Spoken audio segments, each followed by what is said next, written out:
In May 1941, Rudolf Hess, Hitler's deputy and the second most powerful figure in the Third Reich, undertook an extraordinary mission.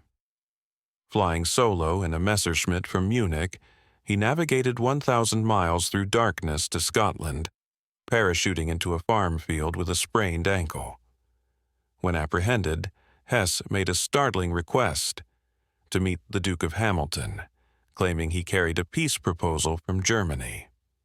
Hess believed the Duke belonged to an anti-Churchill faction willing to negotiate with Germany. His offer was straightforward.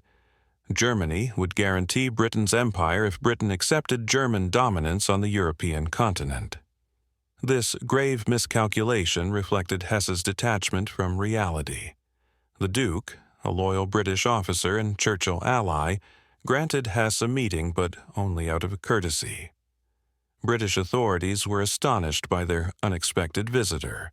Hess insisted he acted alone, unwittingly reducing himself from potential diplomat to prisoner of war. Churchill, suspecting mental instability, ordered Hess treated strictly as a captive. Eventually housed in the Tower of London, Hess grew despondent and attempted suicide just weeks after his arrival. His behavior became increasingly erratic, marked by depression and paranoia, prompting Churchill to later describe his flight as a deed of lunatic benevolence. In Germany, Hitler reacted with unbridled fury. Propaganda Minister Goebbels recorded the public's shock, noting Germans openly questioned how a lunatic could have been second in command. To control the damage, Berlin quickly issued a story claiming Hess had suddenly succumbed to mental illness. Hitler publicly declared Hess had acted without authorization, while privately raging at what he saw as betrayal. Albert Speer described Hitler's reaction as an inarticulate, almost animal outcry of rage. Hess was promptly stripped of all titles and effectively erased from Nazi public life. By 1941, his influence had already waned, with many viewing him as an eccentric sidelined by more forceful regime members. Some inner circle members suggested Hess's motive was personal ambition. Securing peace might cement his position as Hitler's deputy not just nominally but in reality. Historians generally view Hess's mission as reflecting his deteriorating mental state.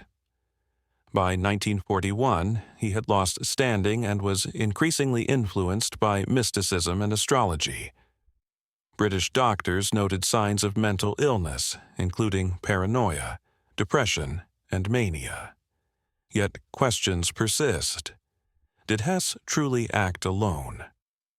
In 2011, Russian archives revealed a document from Hess's adjutant claiming Hitler privately expected Hess's initiative, supposedly sending him to secure peace before the Soviet invasion.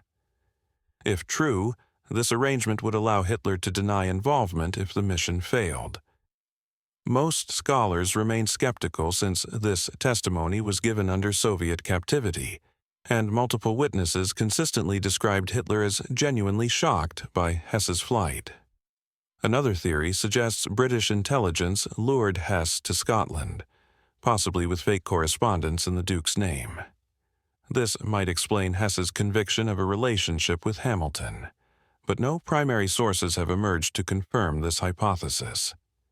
Hess remained in British custody throughout the war before facing the Nuremberg tribunal. Despite odd displays of memory loss, he was deemed fit for trial and convicted of crimes against peace.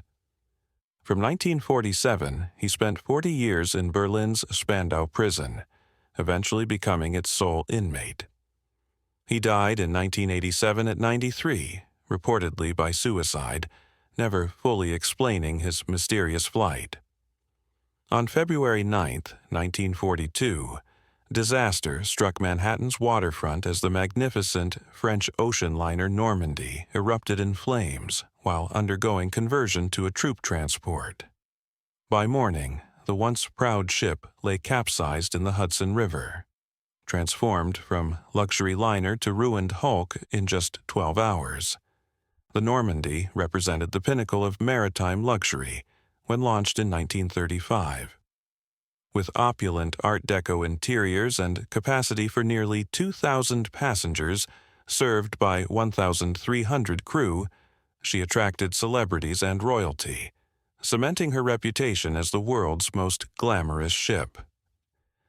When war broke out in 1939, she found refuge in neutral New York Harbor, later being seized by American authorities after Pearl Harbor and rechristened USS Lafayette. The Navy rushed to convert her into a troop transport, setting a tight mid-February deadline. Corners were cut as hundreds of civilian contractors swarmed aboard. Critically, the ship's fire suppression systems were disabled, and her French fire connections remained incompatible with New York Fire Department hoses. Disaster began when welder Clement Derrick's torch ignited nearby life vests and burlap in the Grand First Salon. With sprinklers deactivated, the fire spread rapidly.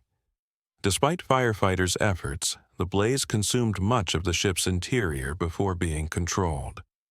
The water pumped aboard, some 6,000 tons, destabilized the vessel. Despite attempts at counter-flooding, she capsized shortly after midnight. Remarkably, only one worker perished, though 200 others suffered injuries. In the immediate aftermath, suspicion ran rampant. Just 2 months after Pearl Harbor, many Americans suspected sabotage rather than accident. German U-boats were actively sinking ships off the East Coast, and a German spy ring had just been uncovered. Even President Roosevelt questioned whether Axis nationals had worked aboard during conversion. FBI agents recreated the welding conditions with Derrick, confirming his torch could indeed ignite the materials as described. Both Navy and congressional investigations concluded the fire resulted from carelessness and rushed work. But another theory emerged years later from the shadows of organized crime. Mob figures claimed Lucky Luciano, though imprisoned, orchestrated the disaster through his dock worker connections. The alleged plan: stage a spectacular sabotage to demonstrate the port's vulnerability, then offer mob protection to naval authorities. Indeed, declassified records confirm naval intelligence did form an unprecedented alliance with the Mafia just weeks after the disaster in Operation Underworld. Luciano was transferred to a more comfortable prison and eventually had his sentence commuted before being deported to Italy in 1946. Did the mob truly orchestrate the Normandie disaster? No definitive proof exists, though at least one Mafia informant later claimed they did the Normandie job. What's certain is that the Navy's deal with organized crime came directly in response to the fire. Most likely, the Mafia simply capitalized on an accident, offering their control over dock workers as protection against future incidents, a protection racket executed at unprecedented scale. The Normandie disaster and the government's subsequent devil's bargain with organized crime remains one of World War II's most intriguing home front mysteries, blending tragedy, opportunism, and pragmatic wartime compromise in a tale worthy of Hollywood.